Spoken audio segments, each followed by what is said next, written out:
Hi guys, welcome back to Waxing On for Wednesday, and you know Wednesday means classic rock. And today we're going to look at a band, they put out about 7 albums. Unfortunately, I only really got into the first album. I bought the second, didn't quite find it was living up to what I expected from the first, and I really kind of lost track of them. But in my collection, I happened to come across this just a couple days ago, and I thought, well, it would be a fun one because there really were some classic hits on here. The band I'm talking about is a band called The Cars. And the album was their first release, simply called The Cars. The band consisted of 5 players, leader Rick Ocasek, who vocals and a lot of the writing, Benjamin Orr, David Robinson, Elliot Easton, and Greg Hawkes. Now, some of the tunes you're going to recognize, and these were classic hits, and they certainly defined a period of the late 70s where music was kind of taking a turn. A couple of tunes here, and I'm sure everybody's going to recognize them. The Cars, Good Times Roll, My Best Friend's Girl, and that was probably one of their big hits. Just What I Needed, another classic hit. I'm in Touch with Your World, Don't You Stop, You're All I've Got Tonight. I mean, we've got at least 4 major hits on here. And this was not only on AM radio, but of course FM was covering a lot of what they were doing. Bye Bye Love, Moving in Stereo, and All Mixed Up. Now, I did get another album, Candy O. That was their second album, came out again in the late 70s, but I didn't find it quite lived up to this one.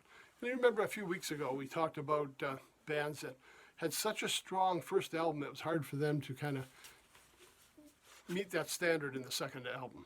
And I think this is one of those bands that there were so many great tunes on this, and it was so new, so different, so refreshing that it was kind of hard to match that.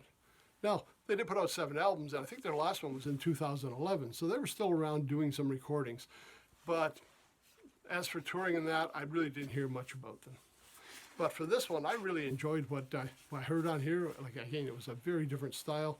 It was a good change of pace from the other music that was going on.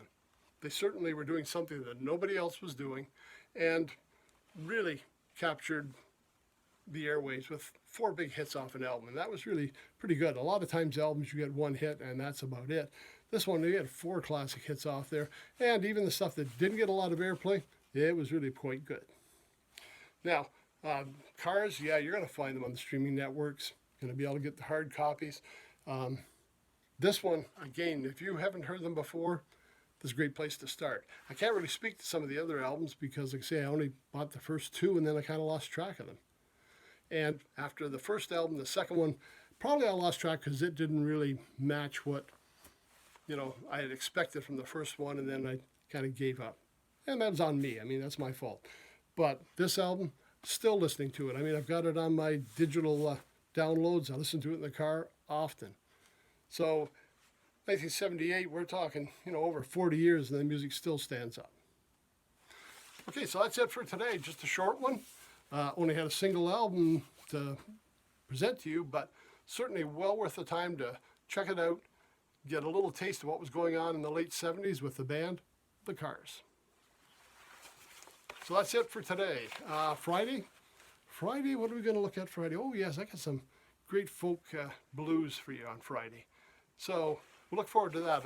Maybe a few interesting stories. Until then, take care. Thanks for stopping by.